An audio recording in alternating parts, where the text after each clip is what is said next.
Good afternoon students. AVL classes के YouTube channel पर आपका स्वागत है, जहां पर मैं ललित राठी आपको फिजिक्स सब्जेक्ट पढ़ा रहा हूं। तो जैसे कि हमारा सिलेबस अप्रॉक्सीमेटली सब खत्म हो चुका है, 100% फिनिश हो गया है। ठीक है, जो आपका मॉड्यूल सेकंड है इलेक्ट्रोमैग्नेटिक फील्ड इफेक्ट थ्योरी, उसका अगर एक दो न्यूमेरिकल बनता है इम्पोर्टेंट, तो वो मैं उससे बेस्ड न्यूमेरिकल आपको कराऊंगा। अदरवाइज सारे टॉपिक्स हमने बहुत अच्छे से कवर कर लिए हैं, सारे टॉपिक्स हो गए हैं। तो कुछ बच्चों का कहना था कि सर न्यूटन्स रिंग हम क्लास में प्रेजेंट नहीं हो पाए थे और एग्ज़ाम के पॉइंट ऑफ व्यू से क्वेश्चन बहुत इंपॉर्टेंट है, तो आप उसकी वीडियो के थ्रू हमको थोड़ा सा समझा दीजिए न्यूटन्स रिंग क्या है। तो आज मैं न्यूटन्स रिंग के बारे में ही एक वीडियो बनाने जा रहा हूँ। ये न्यूटन्स रिंग एक बहुत बड़ा टॉपिक है आपके सिलेबस में, क्योंकि इंटरफेरेंस आपको यहाँ पर पढ़ना है, तो उसके लिए आपको 2 पार्ट्स में न्यूटन्स रिंग कंप्लीट कराया जाएगा। ठीक है, तो स्टार्टिंग में हम देख लेते हैं न्यूटन्स रिंग क्या है, क्या इसका सेटअप है, कैसे न्यूटन्स रिंग फॉर्म होती है। ठीक है, तो ये सारी चीज़ें देखेंगे, और Newton's ring in reflected light और Newton's ring in transmitted light, ये सारी चीज़ें हमको फर्स्ट वीडियो लेक्चर में कवर करनी है। तो चलिए देखते हैं, टॉपिक है न्यूटन्स रिंग। तो न्यूटन्स रिंग क्या है? When a plano-convex lens with its convex surface is placed on a plane glass plate, an air film of gradually increasing thickness is formed between the two plates. The thickness of the film at the point of contact is zero if the monochromatic light is allowed to fall normally and the film is view on the reflected light. चलिए, ये जो पूरी theory है इसको कैसे बताना है मैं समराइज कर देता हूँ। इस थ्योरी में बताया गया है कि आपके 2 लेंसेज हैं, एक आपका प्लेनो कॉन्वेक्स लेंस है और एक आपका प्लेन है। तो प्लेनो कॉन्वेक्स लेंस आपके प्लेन ग्लास प्लेट पर रखा हुआ है। ठीक है, जो उसका कॉन्वेक्स सरफेस है वो प्लेन ग्लास प्लेट पर रखा हुआ है, और जहाँ पर वो convex lens plane glass plate को टच करता है वहाँ पर थिकनेस 0 हो जाती है, और उसके राइट और उसके लेफ्ट दोनों साइड आपको एयर फिल्म बन जाती है, यानी कि उनके बीच में कुछ ना कुछ गैप वहाँ पर रहता है। ठीक है, फिर उसने बताया कि अगर हम इस पर लाइट नॉर्मली इंसिडेंट करते हैं, नॉर्मली मतलब कि किसी पर्टिकुलर एंगल पर हम इंसिडेंट नहीं कर रहे हैं, that means angle of refraction equals to 0।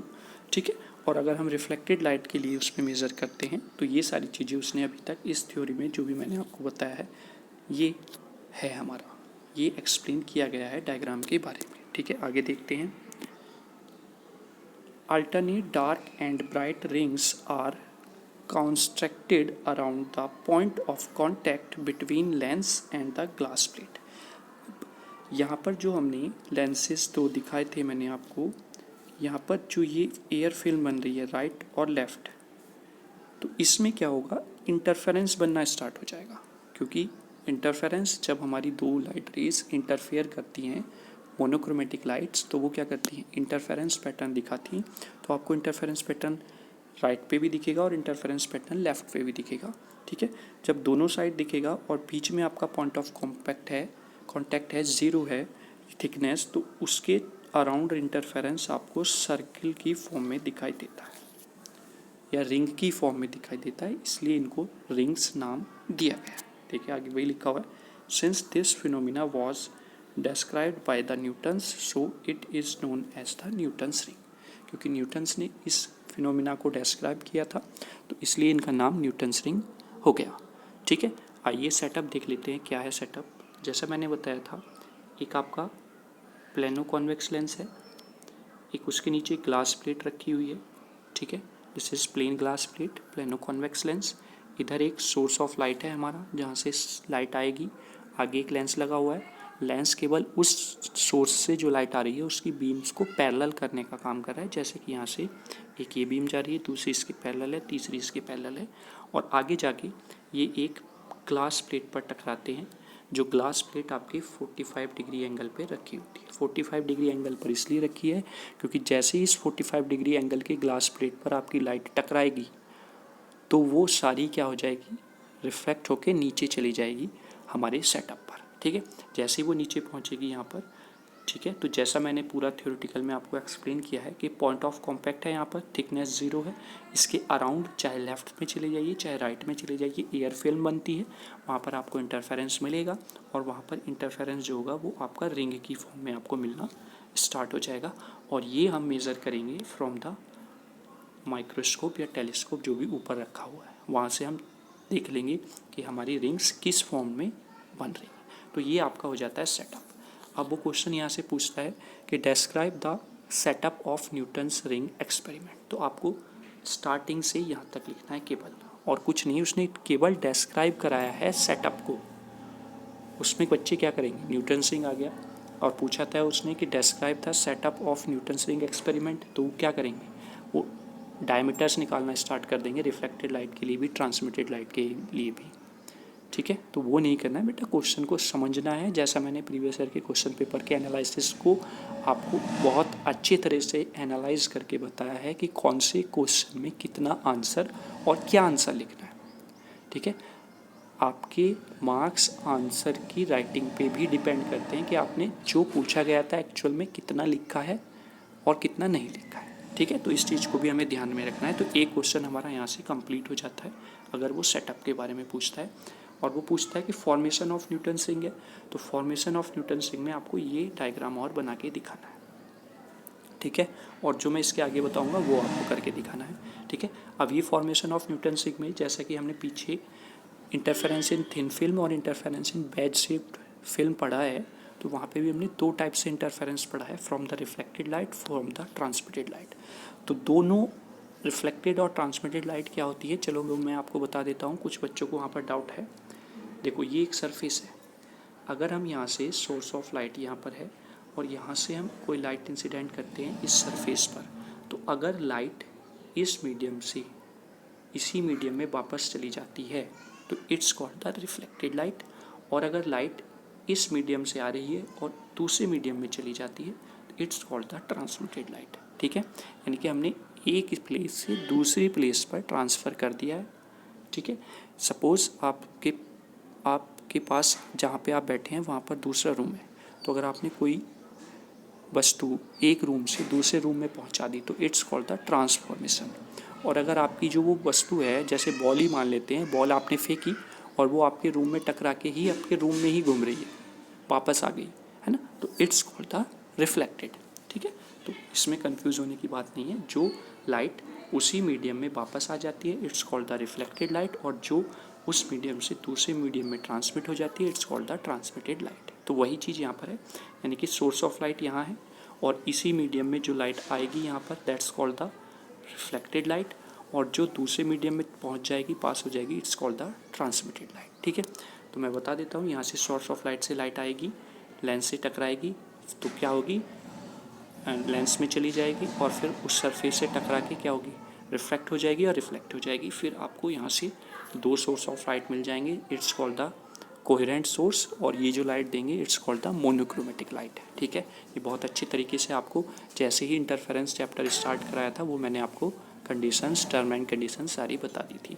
ठीक है, और जो यहाँ पर दूसरे मीडियम में चली जाएंगी it's called the transmitted light. ठीक है, तो अगर वो फॉर्मेशन ऑफ न्यूटन्स रिंग पूछता है तो न्यूटन्स रिंग के बारे में बताना है, सेटअप नहीं बनाना है। फिर सेटअप आप बनाएं या ना बनाएं कोई फ़र्क नहीं पड़ता है, फिर आप सिंपल ये फॉर्मेशन बनाएंगे और नीचे जो मैं बता रहा हूँ अभी वो लिखेंगे। देखिए, the reflected raise interference and जो रिफ्लेक्टेड रेज हैं वो इंटरफेस करती हैं एक दूसरे को and produce bright and dark rings. जैसा मैंने बताया था, ब्राइट एंड डार्क आपको इंटरफेरेंस मिलेगा और वो रिंग की फॉर्म में मिलेगा, तो इसलिए हम उसको ब्राइट और डार्क रिंग बोल देते हैं around the point of contact. यानी कि जहाँ पर आपका प्लेनो कॉन्वेक्स लेंस अपने प्लेन ग्लास प्लेट के साथ यहाँ पर ये पॉइंट ऑफ कॉन्टैक्ट है, इसके अराउंड हमें क्या मिलना स्टार्ट हो जाएगा, इंटरफेरेंस मिलना स्टार्ट हो जाएगा, किसकी फॉर्म में, in the form of rings. ठीक है, the effective path difference between the rays in reflected light is 2 mu t cos r plus minus lambda by 2। मैंने बहुत अच्छे तरीके से आपको interference in thin film, interference in wedge shape film में जब आपकी लाइट रिफ्लेक्ट होके जाती है तब कितना पाथ डिफरेंस आपको मिलता है वो मैंने बहुत अच्छे तरीके से आपको एक्सप्लेन किया हुआ है। ठीक है, तो वहीं से हमने ये यूज़ करके लिखा है directly 2 mu t cos r plus minus lambda by 2। ठीक है, अब यहाँ से देखते हैं क्या रिजल्ट निकलता है। जैसा मैंने बताया था फॉर नॉर्मल इंसिडेंस, हमने ऊपर भी लिखा हुआ था कि लाइट हमारी नॉर्मली इंसिडेंस होती है, तो that means r equals to 0, और आर इक्वल्स टू 0 का मतलब क्या हो जाता है, कॉस आर इक्वल्स टू 1। तो वही हम कॉस आर इक्वल्स टू यहाँ पर 1 पुट कर देंगे, then we get path difference equals to 2 mu t plus minus lambda by 2। चलिए, at the point of contact, अब जैसा हमने बताया है पॉइंट ऑफ कॉन्टैक्ट, ये हमारा प्लेनो कॉन्वेक्स, ये हमारा प्लेन ग्लास प्लेट, तो eight the point of contact यहाँ पर थिकनेस क्या है, 0 है, तो टी इक्वल्स टू 0, तो हमने टी की वैल्यू यहाँ पर 0 रखनी है इस पाथ डिफरेंस में। जब हम टी की वैल्यू यहाँ पर 0 रखेंगे तो 2 म्यू टी जो है ये टर्म क्या हो जाएगी 0, then effective path difference becomes plus minus lambda by 2। तो यहाँ से क्या कंक्लूजन निकलता है, वो 2 नंबर में क्वेश्चन पूछता है, वो है in Newton's ring experiment the centre point why comes dark, या डार्क रिंग ही आपको सेंटर पॉइंट पर क्यों मिलती है जब आप रिफ्लेक्टेड लाइट को मेज़र करते हैं। तो भाई हमने रिफ्लेक्टेड लाइट की कंडीशन ली, रिफ्लेक्टेड लाइट की कंडीशन में अकॉर्डिंग टू द डायग्राम जो सिचुएशन है उसके अकॉर्डिंग हमने टी की वैल्यू 0 पुट की, तो then we get plus minus lambda by 2, और प्लस माइनस लैम्डा बाई 2 जब पार्ट डिफरेंस मिलता है तो वहाँ पर हमें हमेशा डार्क फ्रिंज मिलेगी। ठीक है, तो ये हो जाता है आपके 2 नंबर का आंसर। कहाँ से, यहाँ से we know that the path difference is this one for the reflected light, for normal incidence r equals to 0, this one. आपको बस यहाँ से और यहाँ तक 2 नंबर में अपना आंसर लिखना है और 2 नंबर का इनफ है। ठीक है, चलिए अब आगे देखते हैं न्यूटन्स रिंग के लिए डायमीटर्स फाइंड आउट करना फॉर रिफ्लेक्टेड फॉर ट्रांसमिटेड, जो वो क्वेश्चन पूछता है। जैसे Newton's ring by reflected light, तो हमें क्या निकालना है, डायमीटर्स निकालना है डार्क रिंग और ब्राइट रिंग्स का। तो लिखेंगे we know that the for the nth maxima, हमें पता है nth मैक्सिमा के लिए, यहाँ पर मैंने कॉस आर नहीं लिया है क्योंकि मैंने कंसिडर कर लिया है for the normal incidence cos r equals to 1, तो इससे कंफ्यूज ना हो कि कॉस आर कहाँ पे चला गया। तो 2 म्यू टी प्लस, चाहे प्लस ले लो माइनस ले लो कोई फ़र्क नहीं पड़ता, plus lambda by 2 equals to N lambda, ये कंडीशन होती है nth मैक्सिमा के लिए। ठीक है, then we get 2 mu T equals to 2n minus 1 lambda by 2, this is equation number first. ठीक है, आई होप यहाँ तक एवरीथिंग क्लियर होगा आप सबको। ठीक है, चलिए आगे देखते हैं। Same as it is for the nth minima 2 mu t plus lambda by 2, और कंडीशन होती है 2n plus 1 lambda by 2, then we get 2 mu T equals to n lambda. तो ये दोनों कंडीशंस आपको याद रखनी है, this one and this one, this is for the minima और this is for the maxima, ये आगे काम आएगी। ठीक है, चलिए आगे देखते हैं। अब हमें डायमीटर फाइंड आउट करने के लिए थिकनेस की वैल्यू चाहिए दोनों इक्वेशंस के लिए, मिनिमा के लिए भी और मैक्सिमा के लिए, वहीं से हमें ब्राइट रिंग और डार्क रिंग का डायमीटर पता चलेगा। ठीक है, तो देख लेते हैं हमारा सेटअप क्या है। हमारे सेटअप में एक ये प्लेनो कॉन्वेक्स लेंस होता है, ठीक है, और एक हमारा प्लेन ग्लास प्लेट रखी होती है यहाँ पर। ठीक है, अब जैसा मैंने आपको बताया था कि दोनों साइड, राइट साइड और लेफ्ट साइड आपको इंटरफेरेंस मिलता है, और वो इंटरफेरेंस रिंग की फॉर्म में बनता है, और ये पॉइंट ऑफ कॉम्पैक्ट के दोनों साइड मिलता है। माना ये पॉइंट ऑफ कॉम्पैक्ट है, एक रिंग हमें ये मिली पहली, दूसरी रिंग हमें ये मिली, तीसरी रिंग हमें ये मिली। तो आप देख रहे होंगे अगर मैं यहाँ पे पॉइंट लेता हूँ तो आप चाहे राइट साइड चले जाइए चाहे लेफ्ट साइड चले जाइए, दोनों की डिस्टेंस क्या होगी, यहाँ से इक्वल होगी। ठीक है, तो हमने मान लिया यहाँ पर कि एक लेफ्ट साइड में आपकी Q पॉइंट पर रिंग बनती है और राइट साइड में आपकी P पॉइंट पर रिंग बनती है।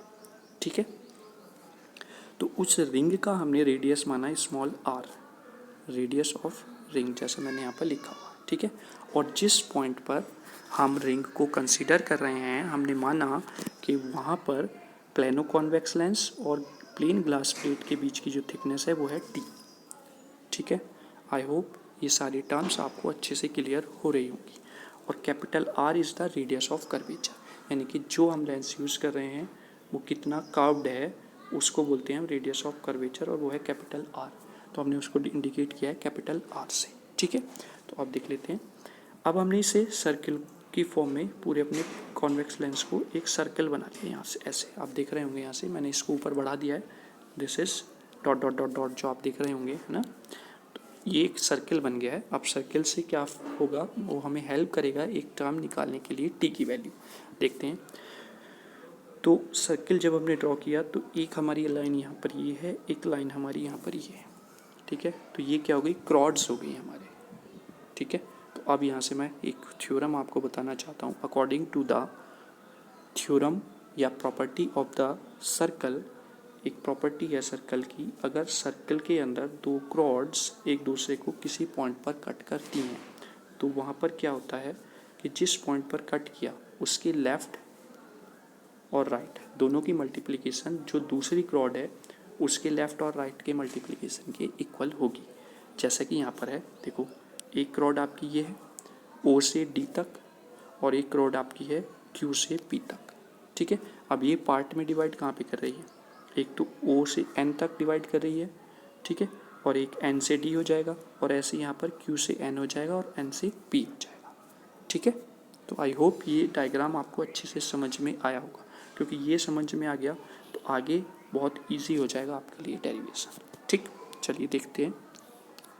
तो जैसा मैंने बताया, from the property of the circle, ये दो क्रॉड्स जो एक दूसरे को कट कर रही हैं एन पॉइंट पर, तो हमने लिखा ओ से एन, ओ एन, एन से D, N D equals to Q से एन, क्यू एन और एन से पी, एन पी, ठीक है। क्लियर हो गया। अब हमें इनकी वैल्यूज़ पुट करनी है। ओ से एन क्या है, देखो जहाँ पे रिंग बन रही है वो हमने थिकनेस मानी है टी, तो ओ से एन क्या हो गया, टी हो गया। अब देखते हैं एन से डी, एन डी क्या है। देखो अगर मैं ओ से डी आपको बोलूँ तो ओ से डी क्या है, ये आर है तो ये भी आर होगा, तो ओ से डी तो 2R है ना।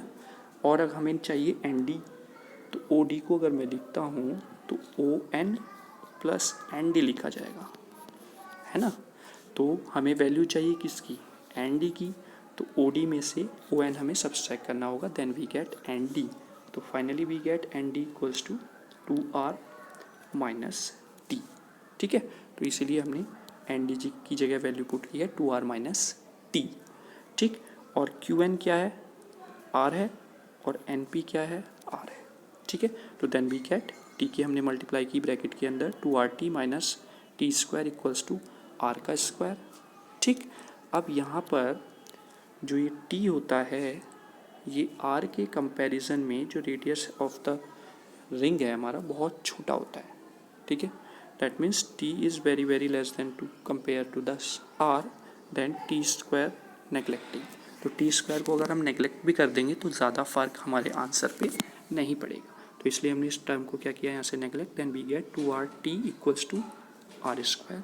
तो यहाँ से टी की वैल्यू हमारे पास आ जाती है आर स्क्वायर अपॉन 2R, ठीक है। बस हमें टी की वैल्यू ही चाहिए थी। अब ये टी की वैल्यू हम जो ऊपर मैंने इक्वेशंस आपको बताई थी, first for maxima, second for minima, इनमें पुट कर देंगे, देन वी गेट, जैसे मैंने लिखा हुआ है, first diameter of bright ring, ठीक। तो putting the value of T into equation first, then we get bright ring मतलब कि मैक्सिमा। ब्राइट का समझ रहे हैं ना आप, ब्राइट अगर आप कहीं पे बोलते हैं कि यार वहाँ पे बहुत ब्राइट हो रहा है तो इसका मतलब वहाँ पर लाइट है, वहाँ पे बहुत डार्क हो रहा है इसका मतलब वहाँ पर लाइट नहीं है। तो मैक्सिमा ब्राइट और मिनिमा डार्क, ठीक है। तो इस वैल्यू को हम पुट करते हैं इक्वेशन फर्स्ट में। इक्वेशन फर्स्ट में पुट करने के बाद 2 mu T into R square upon 2R equals to 2n minus 1 lambda upon 2। इस 2 से ये 2 कैंसिल आउट हो जाएगा, then we get mu R square upon capital R equals to ये टर्म, ठीक है। तो यहाँ से हमें वैल्यू चाहिए R की, क्योंकि हमें निकालना है डायमीटर और R हमारी हेल्प करेगा डायमीटर फाइंड आउट करने में, ठीक है। तो यहाँ से हमारे पास आ जाता है R square equals to 2n minus 1 lambda R upon 2 mu.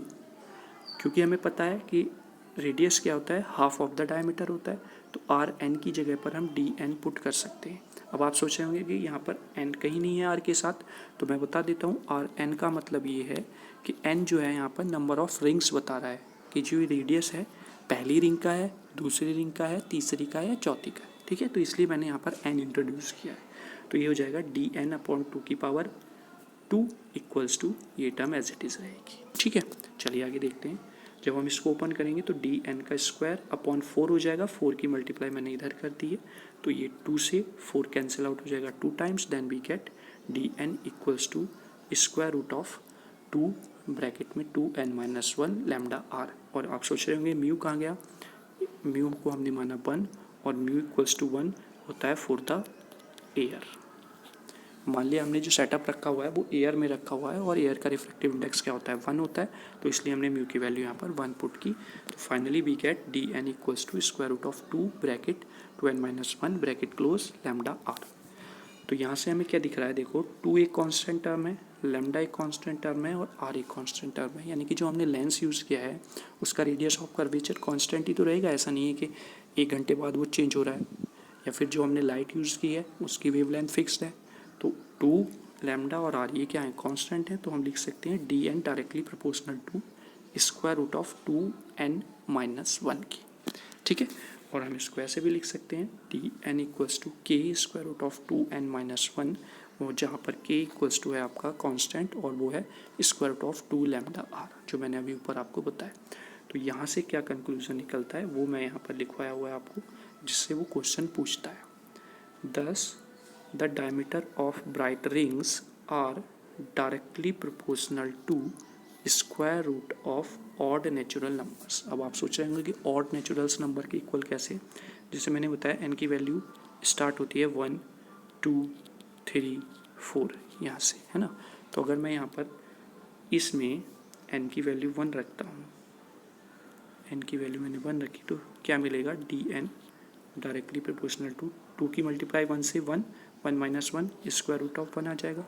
अगर n की वैल्यू मैं रखता हूँ 2, तो वी गेट, अब ये n है इसको मैं 1 लिख लेता हूँ क्योंकि 1 रख दिया है, यहाँ पर 2 रखा है n की जगह पर, directly proportional to 2 × 2 4 4-1 3 square root of 3। अगर मैंने यहाँ पर 3 रखा तो we get d3 directly proportional to √5, क्योंकि 3 × 2 6 6-1 5। तो ऐसे आपको हर बार क्या मिल रहा है, ऑड नेचुरल नंबर्स मिल रहे हैं, ठीक है। तो वो क्वेश्चन ऐसे नहीं पूछेगा डायरेक्टली कि find out the diameter of the dark या bright ring in the reflected light, वो घुमा के क्वेश्चन पूछता है, यानी कि ये स्टेटमेंट देता है कि prove that the diameter of bright rings are directly proportional to the square root of odd natural numbers in the Newton's ring. जैसा कि आपने प्रीवियस ईयर के क्वेश्चन पेपर के एनालिसिस की वीडियो अगर देखी होगी या प्रीवियस ईयर का क्वेश्चन पेपर कहीं से आपने देखा होगा, तो आपको अच्छे से पता चल जाएगा कि किस टाइप से वो क्वेश्चन पूछा जाता है, ठीक है। चलिए, तो ये आ जाता है हमारा diameter dark ring bright ring के लिए रिफ्लेक्टेड लाइट में, ठीक है। अब यही वैल्यू टी की हम पुट करते हैं equation number 2 for bright ring, है ना। तो that we get 2 mu T R square upon 2r equals to N lambda, 2 से 2 कैंसिल आउट हो जाएगा, तो यहाँ पर बचेगा mu R square upon R equals to N lambda, है ना। हमें वैल्यू चाहिए आर स्क्वायर की, तो then R square equals to N lambda R upon mu, ठीक है। म्यू की वैल्यू हमने यहाँ पर 1 पुट कर दी है फॉर द एयर, मैं लिख देता हूँ for the air mu equals to 1, तो then we get D N by 2 का square equals to N lambda R, ठीक है। हमें वैल्यू चाहिए डी एन की, तो D N square equals to 4n lambda R. Finally we get D N equals to directly proportional to D N equals to square root of 4n lambda R, ठीक है। तो यहाँ से हमें मिलता है D N directly proportional to square root of N, क्योंकि 4 constant है, लैम्डा कांस्टेंट है, आर कांस्टेंट है, मैंने ऊपर भी आपको बताया, ठीक है। तो finally we get D N directly proportional to square root of N, और हम इसको कैसे लिख सकते हैं, ऐसे भी लिख सकते हैं जहाँ पर k की वैल्यू है square root of 4 lambda R, ठीक है।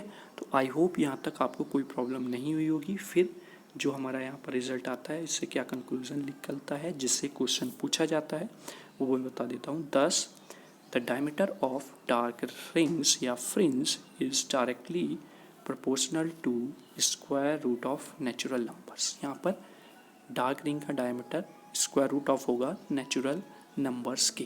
कैसे देखते हैं, जैसे मैंने बताया इनकी वैल्यू 1, तो डी एन यहाँ पर क्या हो जाएगा, directly proportional to square root of 1। अगर एन की वैल्यू हम रखेंगे 2, तो ये 1 होगा, d2 directly proportional to square root of 2। अगर मैं d की वैल्यू n की वैल्यू 3 रखता हूँ तो d3 directly proportional to square root of 3। तो ऐसे ही आपको जो डायमीटर मिलता चला जाएगा वो क्या मिलेगा, square root of natural numbers. ठीक है, तो आई होप यहाँ तक आपने बहुत अच्छे से एंजॉय किया होगा और आपको समझ में आ गई होंगी सारी टर्म्स, कोई भी प्रॉब्लम नहीं होगी। ठीक है, अब ये था आपका रिफ्लेक्टेड लाइट के लिए। अब उसके साथ साथ ट्रांसमिटेड लाइट के लिए भी वो पूछता है। तो ट्रांसमिटेड लाइट में कंफ्यूज नहीं होना है, क्योंकि ये क्वेश्चन देखो एग्ज़ाम में आपने प्रीवियस ईयर के क्वेश्चन पेपर्स में या एनालिसिस जो वीडियो मैंने अपलोड की है उसमें आपने एक चीज़ देखी होगी कि क्वेश्चंस वही ज़्यादा रिपीट होते हैं, वही बार बार पूछे जाते हैं जो कंफ्यूज करने वाले होते हैं। ठीक है, जैसे लेंथ कॉन्ट्रैक्शन ले लीजिए आप, टाइम डायलेशन ले लीजिए, है ना, ये आपके कंफ्यूज करने वाले क्वेश्चंस हैं। तो इसीलिए इसमें कंफ्यूज करने वाले क्वेश्चंस रिफ्लेक्टेड और ट्रांसमिटेड दोनों रिलेटेड हैं। बच्चे बहुत कंफ्यूज होते हैं, रिफ्लेक्टेड का ट्रांसमिटेड में कराते हैं, ट्रांसमिटेड का रिफ्लेक्टेड में कराते हैं, फिर सोचते हैं कि हमने क्वेश्चन सही किया था और मार्क्स क्यों नहीं आए। ठीक है, तो कंफ्यूज नहीं होना है, बस एक माइंड में एक ध्यान रखना है और कुछ नहीं करना है, रटना नहीं है हमें। रटेंगे तो एक पॉइंट भी अगर इधर से इधर हो गया तो सारा डेरिवेशन ख़त्म हो जाएगा, है ना। तो मैं वो पॉइंट आपको बताना चाहता हूँ कि जब आपसे वो ट्रांसमिटेड के लिए पूछे तो बस आपको रिफ्लेक्टेड की कंडीशंस याद रखनी है और उनको उल्टा कर देना है। उल्टा मतलब जो डार्क के लिए आई है वो ब्राइट के लिए हो जाएगी, जो ब्राइट के लिए आई है वो डार्क के लिए हो जाएगी। बस इतना आपने अगर अपने माइंड में बैठा लिया तो एक डेरिवेशन आप याद करो, उसके साथ साथ आपका दूसरा ऑटोमेटिक डेरिवेशन हो जाएगा। ठीक है, चलिए दिखा देता हूँ मैं आपको। यहाँ पर है Newton's ring by transmitted light. ठीक है, we know that for nth maxima, देखो यहीं से कंडीशन चेंज होगी ना, ये आपकी वहाँ पर मिनिमा के लिए थी फॉर द रिफ्लेक्टेड लाइट। ठीक है, ये कंडीशन हो गई आप मैक्सिमा के लिए for the transmitted light 2 mu T equals to n lambda. For the nth minima 2 mu T equals to 2n minus 1 lambda by 2, ये कंडीशन थी आपकी फॉर द मैक्सिमा और ये कंडीशन यहाँ पर फॉर द मिनिमा हो चुकी है। ठीक है, यहीं से आपको क्लियर हो गई होंगी सारी टर्म्स कि कैसे हमें कन्फ्यूज़न को दूर करना है। ठीक, अब वही स्टार्ट हो जाते हैं। Putting the value of T into equation first मतलब ये वाली इक्वेशन है। तो 2 mu R square upon 2r equals to N lambda, 2 से 2 कैंसिल आउट हो जाएगा तो we get R square equals to 4n, sorry ये तो 2 से 2 कैंसिल आउट हो गया, R square equals to N lambda R upon mu, mu की वैल्यू 1 है। देन अगर हम are N equals to D N by 2 रखते हैं तो फाइनली वी गेट, डायरेक्टली यहाँ पर लिख दिया है D N square equals to 4n lambda R, और यहाँ से डी एन डायरेक्टली प्रोपोर्शनल है स्क्वायर रूट ऑफ एन की, और वहाँ पर आपका 4 लैम्डा और आर ये क्या है आपके कांस्टेंट टर्म्स हैं। तो दैट मीन्स हमने मान लिया इसको के, और हम लिख सकते हैं D N equals to k square root of N. ठीक है, यानी कि सारा प्रोसेस वही है जो अभी हमने रिफ्लेक्टेड लाइट में डार्क के लिए किया है, ये सारा यही चीज़ है, ऐसे ही पूरा किया गया है, बट उसको क्या कर दिया है, शॉर्ट कर दिया है। ठीक है, अब बस यहाँ पर क्या हो जाएगा, जो हम स्टेटमेंट लिखेंगे अब ट्रांसमिटेड के लिए, जो आपका ये रिज़ल्ट आया है यहाँ पर, ये जो रिज़ल्ट आया है ये वाला, इसके लिए हम स्टेटमेंट लिखेंगे 10 द डायमीटर ऑफ द, यहाँ पर डार्क क्या हो जाएगा, bright ring is directly proportional to square root of natural numbers in transmitted light. ठीक है, ये हमें स्टेटमेंट इसके नीचे लिखना है जिससे बेस्ड वो क्वेश्चन पूछेगा। आप देख लेते हैं, फॉर द डार्क रिंग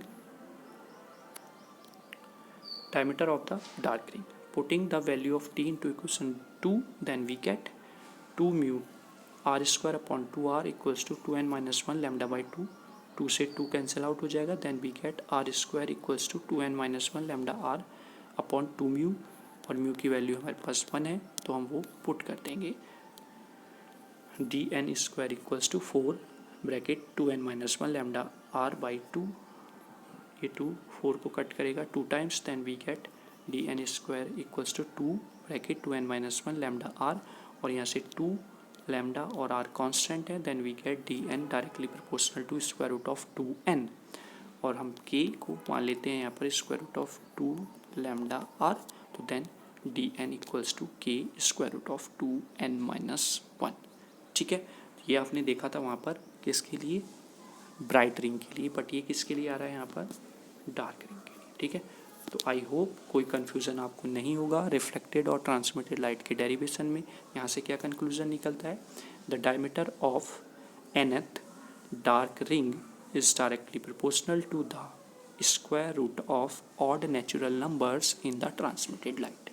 ये यहाँ पर कंक्लूजन हो जाएगा आपका diameter of the dark ring for the reflected light. ठीक है, तो आई होप यहाँ तक आपने न्यूटन्स रिंग बहुत अच्छे से एंजॉय किया होगा। ठीक है, तो इसको हम डायग्राम से और दिखा देता हूँ। ये आपका रिफ्लेक्टेड लाइट के लिए, ये आपका ट्रांसमिटेड। आप देख रहे होंगे कि सेंटर पॉइंट यहाँ पर डार्क है तो यहाँ पर ब्राइट मिल रहा है, फिर जहाँ पर डार्क है वहाँ पर ब्राइट मिल रहा है। तो ऐसे ये क्या है, एक दूसरे के अपोजिट है। ठीक, और वो आपने डायमीटर में देख भी लिया है कि जो कंडीशन रिफ्लेक्टेड में डार्क के लिए थी वो ट्रांसमिटेड में ब्राइट के लिए हो गई, और जो वहाँ पर ब्राइट के लिए थी वो ट्रांसमिटेड में डार्क के लिए हो गई। ठीक है, तो आई होप इस आपने न्यूटन्स रिंग का सेटअप, फॉर्मेशन, न्यूटन्स रिंग का डायमीटर, रिंग्स का diameter in the reflected light, Newton's rings diameter in the transmitted light, ये 4 और एक वहाँ पर 2 नंबर में जो क्वेश्चन पूछता है कि सेंटर पॉइंट आपको डार्क क्यों दिखता है। तो आई होप यहाँ से 5 टाइप के क्वेश्चंस हमने आज कवर कर लिए। ठीक है, तो चलिए सेकंड पार्ट में हम जो रिमेनिंग्स इसके टर्म्स और इससे रिलेटेड क्वेश्चंस जो पूछे जाते हैं, वो जो रह गए हैं, वो मैं सेकंड टर्म में आपको सारे कंप्लीट कराऊंगा। ठीक है, तो घर पे रहिए, सुरक्षित रहिए, और फिर से मैं यही बोल रहा हूँ बच्चों कि पढ़ाई करते रहिए। अपनी पढ़ाई में जहाँ भी आपने थोड़ी सी भी ढील करी तो आप सोचने लगेंगे वहाँ पे कि चलो कल पढ़ लूँगा, टाइम तो है, परसों पढ़ लूँगा। वो टाइम फिर कभी नहीं आता है, कल और परसों कभी नहीं आता है। ठीक है, तो पढ़ते रहिए, ध्यान से पढ़िए। किसी भी टॉपिक में कंप्लीट सिलेबस हो गया है। मैं फिर से आपको बोल रहा हूँ, किसी भी टॉपिक में कोई भी प्रॉब्लम होती है तो आप मुझे पर्सनली बताइए, मैं उसकी वीडियो या फिर कोई और प्रोसेस जिससे मैं आपको उसे समझा सकूँ, मैं अवेलेबल कराऊँगा। इसमें आपको कोई भी डरने वाली बात नहीं होनी चाहिए। ठीक है, कुछ बच्चों ने कहा कि सर न्यूटन्स रिंग नहीं आया है समझ में, या फिर हम क्लास में नहीं आए थे, तो एक बार आप उसको वीडियो लेक्चर के थ्रू बता दीजिए, तो मैंने वो आपको प्रोवाइड करा दिया है। ठीक है, तो देखो ये नहीं है कि पर्टिकुलर वो स्टूडेंट्स ही जो मुझसे बात करते हैं या फिर जो मेरे टच में हैं वही मुझसे बताएंगे, और नहीं बताएंगे, और की बात मैं नहीं मानूंगा। ठीक है, तो ऐसा कुछ नहीं है। आपको जिस टॉपिक में जो प्रॉब्लम आती है आप पर्सनली बोले मुझे, मैं जितना पॉसिबल हो सकता है अपनी तरफ से उतना करूँगा। आगे आपको प्रयास करना है। ठीक है, चलिए, थैंक यू।